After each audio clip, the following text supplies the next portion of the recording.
Jesus himself said, remember her. యేసే చెప్పారు ఆమెను జ్ఞాపకం చేసుకోమని. She is none other than Lot's wife. ఆమె మరెవరో కాదండి, లోతు భార్య. Why should we remember her? మనం ఎందుకు ఆమెను జ్ఞాపకం చేసుకోవాలి? She did not do any good thing. కానీ ఆమె ఏమి మంచి కార్యం చేయలేదే. Why did Jesus say to remember her? యేసు ఎందుకు ఆమెను జ్ఞాపకం చేసుకోమన్నాడు? Luke chapter 17 verse 32. లోక 17:32 వచనం. లోతు భార్యను జ్ఞాపకం చేసుకోండి. ఇది ఎవరన్నారంటే యేసు ప్రభువు అన్నారు. Why? ఎందుకు? There is a big story behind it. దాని వెనక చాలా కథ ఉంది. It happened in Genesis chapter 19.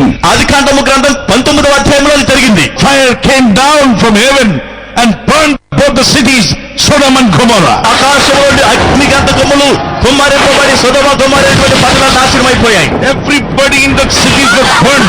ఆ పట్టణంలో ఉన్నటువంటి ప్రతి ఒక్కరు కూడా కాలిపోయారు.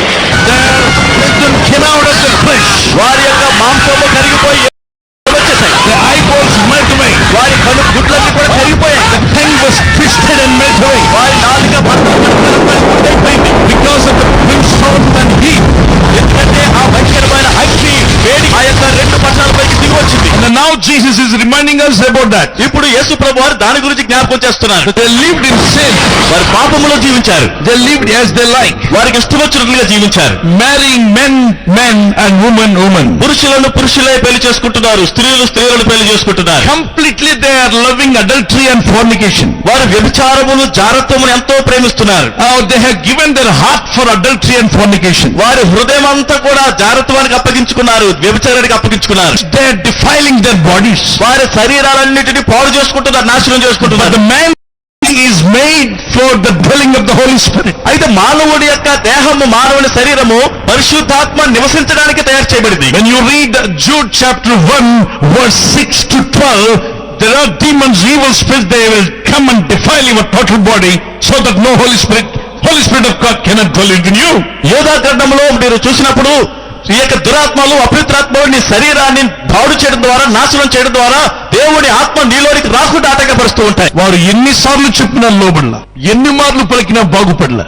అప్పుడే అగ్ని వస్తుందంట, నాశనం అంతా ఒట్టిదే అన్నారు. లోతు అల్లుళ్ళు కూడా రక్షింపడలా, వారు కూడా ఎగతాళి చేశారు. దేవుని మాటని ఎగతాళి చేసిన వాళ్ళకి గతి అదే. లోతు భార్య బిడ్డలు దేవుడు రక్షించాడు, రక్షింపబడిన కుటుంబం. దేవుడు ఏమన్నాడు? ఒకే ఒక మాట అన్నాడు, వెను తిరిగి చూడొద్దన్నాడు. అంటే ఒకసారి ప్రభుని రక్షించిన తర్వాత మళ్ళా ఆ పాప కోపం వైపు తిరగొద్దు, ఆ స్నేహం వద్దు, ఆ పాప స్నేహం వదిలే. దేవుడు వద్దు అన్నాడు. వెను తిరిగి చూడవద్దు అని ఆజ్ఞాపిస్తే కావాలని వెను తిరిగి చూసి లేబోతున్నానని.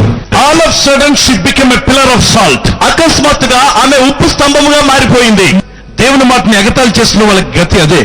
లోబడితే ఆశీర్వాదం, అవిధేలైతే అగ్ని పాలవుతాం.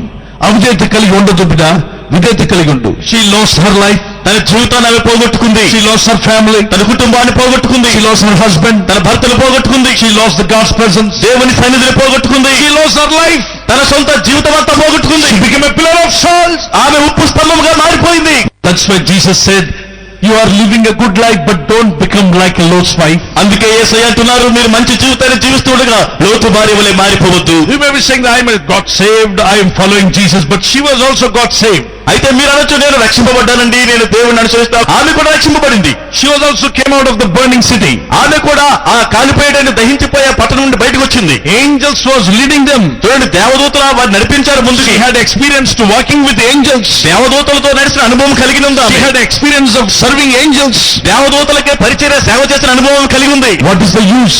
ఏమి ప్రయోజనం? She became a pillar of salt and stood like a statue. ఒక సాధారణమైనటువంటి మనిషి అకస్మాత్తుగా ఒక ఉప్పు స్తంభముగా మారిపోయింది. My dear brothers and sisters, ప్రియ సహోదరి సహోదరులారా, you should not become like the Lot's wife. మీరు లోతు భార్య వలె ఉండకూడదు. Many people are losing their faith. చూడండి, అనేక మంది విశ్వాసం పోగొట్టుకుంటున్నారు. Many people are disobeying God. అనేక మంది దేవుడికి అవిధేయులవుతున్నారు. Many people are not humble before the Lord.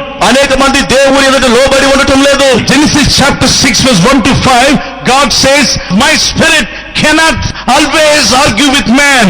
అయితే ఆదికాండ గ్రంథంలో 6వ అధ్యాయం మొదటి 5 వచనంలో నేను ఇక మనుషులతో వాదించలేనని ఆయన అంటూ ఉన్నాడు. పెళ్లి చేసుకోవడం తప్పు కాదు, పెళ్లి అయిన తర్వాత భార్య భర్త కలిసి ఉండడం తప్పు కాదు. పెళ్లి కాకముందు శరీరాన్ని అపవిత్రపరచుకోవడం జాగ్రత్తం. అటువంటి పాపం ఉంటే యేసు పాదాల మీద పడిపో వెంటనే, ప్రభువా క్షమించు, నన్ను మన్నించు, నాకు విడుదల కావాలని అడుగు. పెళ్లి అయిన తర్వాత నీ భార్యను, నీ భర్తను విడిచి పరాయి స్త్రీని, పరాయి పురుషుణ్ణి పరిహాసం చేసినా, ఆమె మీద చెయ్యి వేశానని నేను చెప్పినా, నీకు 3వ రోజు ఉంది అంటాడు. సామెత 6:28 పరాయి వాని బారిన ముట్టిన వాడు శిక్ష తప్పించుకున్నాడు, వాడు నెడులెత్తి మీదకి శాపం వస్తుందన్నాడు. మనిషి దేహాన్ని దేవుడు చేశాడు, చేసింది ఒక క్రమంగా బతకడానికి, మన ఇష్టం వచ్చినట్టు మనం బతకడానికి కాదు. ఒక వ్యక్తి అతను ఒంటి నిండా పచ్చబొట్టు పొడిపించుకున్నాడు. నేను అడిగాను, ఏమయ్యా ఈ పచ్చబొట్టి ఇదంతా పొడిపించుకున్నావు అంటే, ఈ చేతికి కూడా ఉందన్నాడు. ఆ చేయి కూడా తీసి చూపించాడు, ఒళ్ళంతా పచ్చబొట్లే. ఏంటి పచ్చబొట్లు బాబు అని చెప్పి అడిగాను. అప్పుడు నాతో నవ్వుకుంటూ అంటాడు, పచ్చబొట్లు పొడిపించుకోకూడదని ఎక్కడుంది బైబిల్లో అన్నాడు. ఓ మా బుజ్జే, మా బంగారు కొండ, సంఘ పెద్దగా ఉంటున్నావు, అన్ని చెప్పావు, మళ్ళీ ఇప్పుడు పచ్చబొట్టు పొడిపించుకోకూడదని ఎక్కడుందో నీకు తెలీదా? బైబిల్లో ఉంది విడా. లేవికాండం 19:28 కనిపిస్తుంది, నీ దేహం మీద పచ్చబొట్లు పొడిపించుకోకూడదని ఉంది అని చూపిస్తే, నా బాడీ నా ఇష్టం అన్నాడు. This is my body, I want to live as I like. ఇది నా శరీరం కాబట్టి నాకు ఇష్టం వచ్చినట్లు జీవిస్తాను. అప్పుడు నేను అన్నాను, నీకు కారు ఉందా అంటే ఉందన్నాడు. రోడ్డుకి లెఫ్ట్ కి రైట్ కి లెఫ్ట్ కి రైట్ కి డ్రైవ్ చేయి. అప్పుడు నీ వద్దకు ఎవరు వస్తారని అడిగాను. ఎవరు వస్తారు చెప్పండి. ఒకటి ఇటు తిప్పుతున్నాడు అనుకోండి, ఎవరు వస్తారు పక్కకి? పోలీసు వస్తాడని చెప్పాడు. పోలీసు వచ్చినప్పుడు, police this is my car, I want to drive as I like అని చెప్పు. పోలీస్ గారు ఇది నా కారు కాబట్టి నాకు ఇష్టం వచ్చినట్లు నడుపుతానండి అంటే, బాబు ఇది నీ కారు, నీ ఇష్టం వచ్చిన నడిపిస్తే ఇది నా డ్యూటీ, నా ఇష్టం వచ్చిన కేసు రాస్తాను రా నీ మీద రాసేస్తాడు. నీ కారు అయినా నీ ఇష్టం వచ్చిన నడపడానికి వీలు లేదు, నీ కారు అయినా నీ ఇష్టం వచ్చిన నడపడానికి వీలు లేదు. రోడ్ రూల్ ప్రకారం నడిపించాలి, అప్పుడు నీకు ఇబ్బంది లేదు, ఎదుటివాడికి ఇబ్బంది లేదు, పక్కవాడికి ఇబ్బంది లేదు.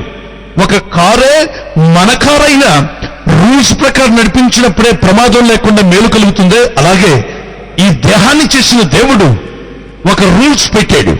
ఆ రూల్ ప్రకారం జీవిస్తే పొరుగోడికి ఇబ్బంది ఉండదు, పక్కోడికి ఇబ్బంది ఉండదు, నీకు ఇబ్బంది ఉండదు, ఆయనకి సంతోషం కలిగిస్తుంది. బండిని జాగ్రత్తగా నడపడం తెలుసు నీకు, ఈ బ్రతుకు బండిని జాగ్రత్తగా నడుపుకోవాల్సిన వాక్యం నువ్వు ఎరిగి ఉండటం నీకు అది మేలు. లోతు భార్యలో మనకు 3 కనిపిస్తాయి. ఒకటి రక్షింపబడిన వ్యక్తుల్లో ఆమె ఉంది. రెండవది బయటకు దేవుని కృప చేత నాశనం అవ్వాల్సిన పట్టణాల్లోండి బయటికి లాగబడింది ఆవిడ. అంటే పాప కోపంలోండి బయటికి లాగబడిన వ్యక్తిగా ఉంది, పాప జీవితాన్ని తప్పించుకున్న వ్యక్తిగా ఉంది. మూడవది అవిధేయత కనిపిస్తుంది ఆమెలో. ఇంత రక్షణ పొంది ఇంత పాప కోపంలోని బయటికి వచ్చినా బుద్ధి మారల, మనసు మార్చుకోలే, జీవితాన్ని మార్చుకోలే. 7 సంఘాలతో అన్నాడు, ఓ ఆసక్తి కలిగి మారు మనసు పొందితే సరి, లేకపోతే నా నోటి నుండి ఉమ్మేస్తాన్నాడు. ప్రకటన 2:1-7 ప్రకటన 2:8 నుండి 11, ప్రకటన 2:12 నుండి 17, ప్రకటన 2:17 నుండి 29 వరకు, ప్రకటన 3:1-6, ప్రకటన 3:7 నుండి 15, ప్రకటన 3:16 నుండి 18, ప్రకటన 3:18 నుండి 22 వరకు. మనసు మార్చుకో, నా మాటలు వెంబడించు, అప్పుడు నేను తప్పగా పరలోకం ఇస్తాడు. God will not ask how much knowledge you have, wisdom you have, how good look you are. No, he says, do you have a repentance or not? నన్ను వెంబడించే హృదయం ఉంటే చాలంటున్నాడు ప్రభు. నోటి మాటతో నడిపించు నానావాన్ని పాడితే అవలా, ఆ నావ నడిపించే నావికుడిని గుండెల్లోకి చేర్చుకో. ఆయన పరిశుద్ధాత్ముడు. యేసు ప్రభు అంటారు, నేను వెళ్ళిపోవడం మీకు ప్రయోజనకరం, నేనైతే బయట ఉన్నాను. పేతురు నీ అబద్ధాలు మాట్లాడే గుణం పోవాలంటే నేను వెళ్ళిపోయి నీలోకి పరిశుద్ధాత్మ రావాలి. తమా నీలో ఉన్న అనుమానపు బుద్ధి పోవాలంటే మాట్లాడితే నీ భార్యను అనుమానిస్తావు, నీ భర్తను అనుమానిస్తావు, బిడ్డలను అనుమానించేవారు చాలా మంది ఉన్నారు దేవుని బిడ్డలు. అటువంటి వాళ్ళలో అనుమానపు దయ్యం పారిపోవాలంటే పరిశుద్ధాత్మ దిగి రావాలి. తమా నీలో ఉన్న అనుమానం పోవాలంటే ఆత్మదేవుడు రావాలి నీలోకి. యాకోబు, యోహాను, మీరు నాకు బాగా సమీపస్తులు, కానీ ముక్కు మీద కోపం గాళ్ళు. మీరు నోరు తెరిస్తే కోపం, చిన్న తేడా వచ్చి చేరాడు జరగని పదంటే ఎక్కడున్న స్థలం అంటావు నువ్వు. Don't be like that my dear brothers, let us change ourselves. ప్రియ సహోదరులు, ఆ విధంగా ఉండద్దు, మన బుద్ధి మార్చుకుందాం. When they would disobey God, వారు దేవునికి అవిధేయులైనప్పుడు ఆకాశం నుండి అగ్ని గంధములు వారి మీద కురిసింది. ఈ రోజుకి పరిస్థితి అలాగే ఉంటుంది. ఈ రోజుకి ప్రపంచం అంతా వ్యభిచారము, చారత్వము, తాగుడు, మత్తు పదార్థాలు, చూడకూడని చూడటము, చేయకూడని చేయడము, పూర్తిగా దేవుని వాక్యాన్ని విరుద్ధంగా ప్రపంచం నడుస్తుంది. అపవాది సాతానుడు ప్రపంచం అంతటిని దారి తప్పిస్తుంది, దేవునికి కోపం పుట్టించుకుంటాడు. ఏ బ్రదర్స్ అండ్ సిస్టర్స్, ప్రియ సహోదరి సహోదరుల, అంత్య దినాల్లో లవోదిక సంఘకాలంలోకి వచ్చేసాం. ఈ రోజు వాక్యానికి లోబడుతున్నామా లేదా అన్నది కాదు, కానీ డబ్బుందా లేదా, బాగున్నామా లేదా, ఈ జానడి ముఖానికి అరగంట సేపు బ్యూటీ పార్లర్లో కూర్చొని కదలకుండా ఉంటారు. కానీ ప్రార్థనలో అరగంట కూర్చోమంటే అటు చూస్తాడు, ఇటు చూస్తాడు, టైం చూసుకుంటూ ఉంటాడు, లేచిపోవాలని చూస్తుంటాడు. బ్రతుకు మార్చుకో, హృదయంలో దేవునికి స్థానం ఇవ్వు. మనసులో దేవునికి స్థానమేమో, జీవితంలో దేవునికి స్థానమేమో. ఆ 2 పట్టణాలు నాశనం అయిపోవడం గల కారణం ఏంటో తెలుసా? వారు ఎన్నిసార్లు చెప్పినా లోబడలా, ఎన్ని మార్లు పలికినా బాగుపడలా. అప్పుడే అగ్ని వస్తుందంట, నాశనం అంతా ఒట్టిదే అన్నారు. దేవుని మాటని ఎగతాళి చేసిన వాళ్ళకి గతి అదే. నోవా కాలంలో కూడా ఇలాగే ప్రసంగాలు జరిగేవి. సుమారు 100 సంవత్సరాలు ఒకే ప్రసంగం, ఒకే మెసేజ్. సస్తారు, పాపం చేయకండి, మనసు మార్చుకోండి, వాడలో ప్రవేశించండి, దేవుడు మిమ్మల్ని రక్షిస్తాడు, మీ పాపాలు తొలగిస్తాడు, మీ బుద్ధులు మారుస్తాడు, మిమ్మల్ని కనికరిస్తాడు, మీపై కృప చూపుతాడు, దయ చూపుతాడు, నువ్వు చేసినవన్నీ జ్ఞాపకం చేసుకోండి, ఎంత నీచమైన పని చేసినా దయతో క్షమిస్తాడు, మన్నిస్తాడు, వచ్చేయండి అని పిలిస్తే అందరూ వస్తామని ఆఖరికి రాకుండా పోయారు. దేవునికి కోపం వచ్చినప్పుడు ఆ ద్వారములు మూసివేశాడు. రక్షణ బండి వారు మాత్రమే వాడలో మిగిలారు. ఈ రోజు యేసుక్రీస్తు ప్రభువు రక్షణ సువార్త గాస్పెల్ అనేది ఒక వాడ. ఈ వాడలోకి అందరినీ రమ్మంటున్నాడు, మనుషులందరినీ మారమంటున్నాడు. ఎంత ఘోర పాపమైనా నీకు క్షమిస్తారు రమ్మంటున్నాడు. ఇక మళ్ళా తిరిగి ఆ పని చేయొద్దంటున్నాడు. ప్రార్థన జీవితం ఒకప్పుడు ఉండేది, ఇప్పుడు పోగొట్టుకున్నాను, దేవునికి దూరం అయిపోయాను, బైబిల్ చదవలేకపోతున్నాను, స్తుతించలేకపోతున్నాను, సాక్ష్యం ఇవ్వలేకపోతున్నాను, తలెత్తుకొని జీవించలేకపోతున్నాను, అపరాధాలు నన్ను పట్టి ఉన్నాయి. 51వ కీర్తన చదివి ప్రార్థన చేయి, ప్రభువా నన్ను క్షమించి నీ పరిశుద్ధాత్మ నాకు దూరం చేయొద్దని అడుగు. ప్రభు నీ పట్ల కనికరం చూపి తిరిగి నిన్ను ఉజ్జీవింపజేస్తాడు, దీనత్వం కలిగి ఉంటే. 2 దినవృత్తాంతాల గ్రంథం 7:14. నా పేరు పెట్టబడిన నా జనులు తమను తాము తగ్గించుకొని ప్రార్థన చేసి నన్ను వెదకి తమ చెడు మార్గములను విడిచిన యెడల ఆకాశం నుండి నేను వారి ప్రార్థన విని వారి పాపములను క్షమించి వారి దేశమును స్వస్థపరుస్తాడు. దేవుడు ఇప్పుడే చేయాలనుకుంటున్నాడు, ఈ క్షణంలో చేయాలనుకుంటున్నాడు. ఆయనకి నీకు మధ్యలో నా పాపాలను ఒప్పుకుంటే చాలు, అది పుట్టివేయబడుతుంది వెంటనే యేసు రక్తం.